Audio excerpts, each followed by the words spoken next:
lot of people don't think that the cowboy's a real profession. Oh, that's true. And yeah, you're feeding America just like farmers do. Right, yeah. and these animals got to be taken care of, and the rope, the cowboy, and the horse will never be replaced.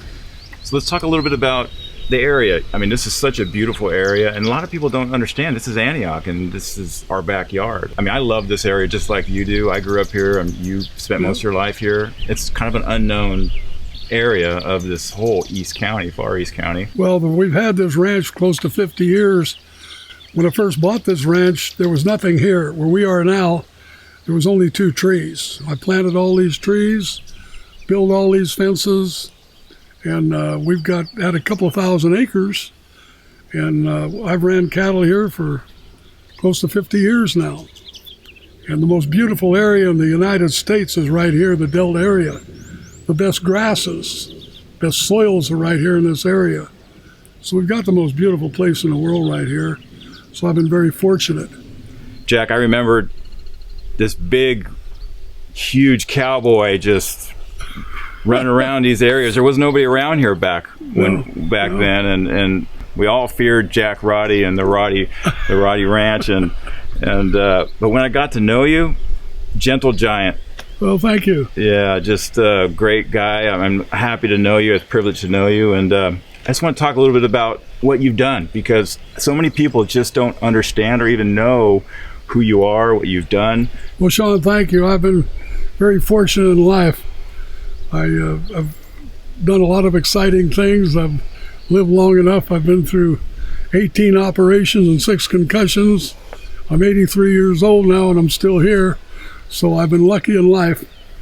But I love this area. I bought this ranch 50 years ago. And over the years, there's been millions raised out of this ranch.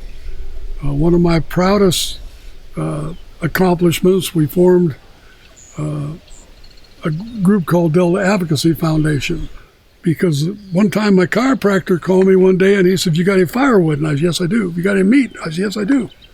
He had a girl work for his office, went to hospital with their 3rd child, and the husband took off. No food, no nothing. Well, I helped a little bit, but I got some meat and whatever, but we knew then in this area, people needed help, immediate help. So we agreed to form Delta Advocacy Foundation. That was 20-something years ago. In fact, Johnny Ramirez, who's a policeman here at Antioch, is on the board now. We formed a board of directors that if we heard of anybody needed immediate help, we could write a check. So I asked the minister, "What is your goal?" They said, "We'd like to raise $100,000. I said, "I'll tell you what I'll do, I'll guarantee it. But give me 3 years. And that year, first year, we had a rodeo here. And all the charros in the county came out. We had bucking horses, and we fed 3,000 people. And in 3 years, we had 100,000. And today, I believe they've got around 600,000 in the bank. And if we hear of anybody in this area that needs help, we can write a check. We have a grant committee. So I'm very proud of that. I'm proud of how Antioch stepped up to the plate. And the money goes from Pittsburgh to Discovery Bay, East County only. And so the ranch, you're moving on to Texas now. Yes. And let's talk a little about what you did with the ranch with the Park District. As I'm getting older, I knew we can't do this forever because I'm getting too old and too beat up to do it.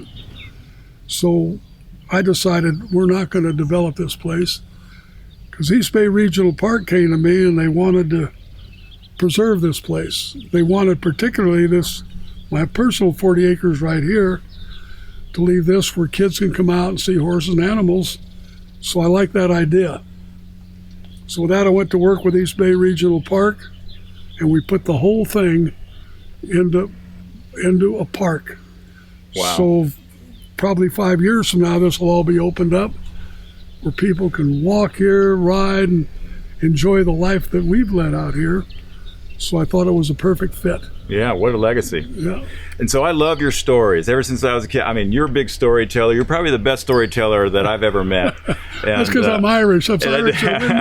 Yeah, and you're an important man, Jack. Oh, I know I'm not important. Yeah, you're humble, because I know that's the way you've been all your life, but you're a very important man, and people don't know you're a world-renowned rodeo star. You've been in 4 movies, production I've been movies. in 4 movies, 2 won Academy Awards. 2 Academy Awards. You've been involved with the FBI. You have a pilot's license, right? Yeah. And a lot of people don't know about your rodeo history. Do you want to talk a little bit about that?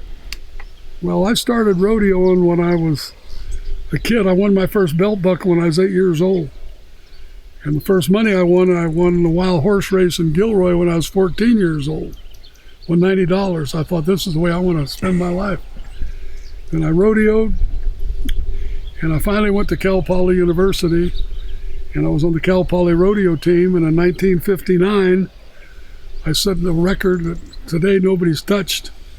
At Pendleton, Oregon, I won 5 events. I won the bareback riding, the saddle bronc riding, the bull riding, the steer wrestling, and the ribbon roping, and won second in the calf roping. So I placed in 6 events and won 5 of them, and that's never been duplicated. So I won the collegiate finals. I was the all-around champion of the world at Cal Poly in '59, and steer wrestling world champion in '59. Then I rodeoed professionally and won the world championship professional in '66 and '68. And then I retired from rodeo as far as active competition.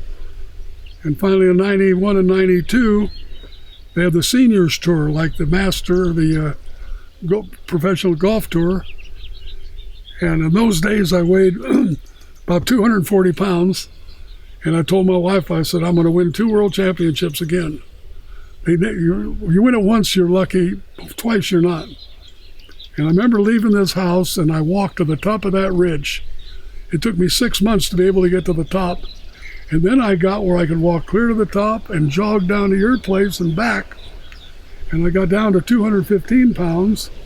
And then I won 2 world championships, steer wrestling in the seniors tour in '91 and '92. Wow. And how old were you then? I was bulldog my last steer when I was 56. And then I couldn't imagine bulldogging a steer at 56. Oh yeah. That's amazing. The last steer I bulldogged, I was 4 on him at Reno, Nevada, and I used to practice here all the time. And then I was inducted into the Pro Rodeo Hall of Fame in Colorado Springs. In 1979, I was original inductee there. And in '91, I was inducted into the National Cowboy Hall of Fame in Oklahoma City. And 2 years ago, I won the Ben Johnson Award in Oklahoma City. And I was inducted into the Salinas Rodeo Hall of Fame. I forget what year that was. So that's quite a resume. Long trip. Yeah. Are you gonna miss it? Miss rodeo? Yeah. You know, when I told my wife, I said, when I bulldogged my last steer, I'll never bulldog again. I did what I wanted to do. I miss all my old friends. I miss the sport, but I still keep in contact with all of them. So I'm still involved in the sport. I'm involved with Cal Poly, helping with scholarships, stuff for Cal Poly. So I'm still involved in rodeo. Right. And you'll always be involved. Always be. Always be involved, yeah. So Jack, I know on the ranch you've had a ton of opportunity to really mentor young cowboys and young rodeo folks. And I know that you've done several mentorships with folks. Why don't we talk a little bit about that? Well, over the years, I was good at what I did, steer wrestling. And I had a lot of young guys that wanted to learn to compete. And I'd invite them here to the ranch and teach them the bulldog. One boy, John W. Jones, his dad was a former world champion, but he came to me and I spent a couple of days helping him, and he went on and won 3 world championships. A bullfighter named Rob Smets was 4-time world champion bullfighter. I hired him when he was just a kid, and he went on and won 4 world championships fighting bulls in the arena. Bob Tallman was our leading rodeo announcer in the country, started out working for me years ago. Wow. Announcing, and we've had so many. Bear Pasco played football for the Giants, won the Super Bowl. I kind of helped him a little bit. Turned out to be a great steer wrestler. So we've just had a tremendous amount of young guys came out and competed, roped, helped them rope and steer wrestle, and it sounds like that's what you really like doing, right? I mean, I love to teaching, teach coaching, and because I was good at it. I had to come the hard way. Today they've got all these machines and stuff they learn on. I had to learn the hard way. So once I did, I could coach pretty good. So Jack, let's talk a little bit about your book and how people are going to benefit from this book. Well, I think my main reason is in the book. I had a father who didn't want me to rodeo. And my father was successful in business and was well respected. I was just John Roddy's kid. So I formed my own way, was rodeo, and I became good at that. So I thought in that book, if a young person reads it, knows with desire, with want to, that you can accomplish anything. Don't settle for second, go for first.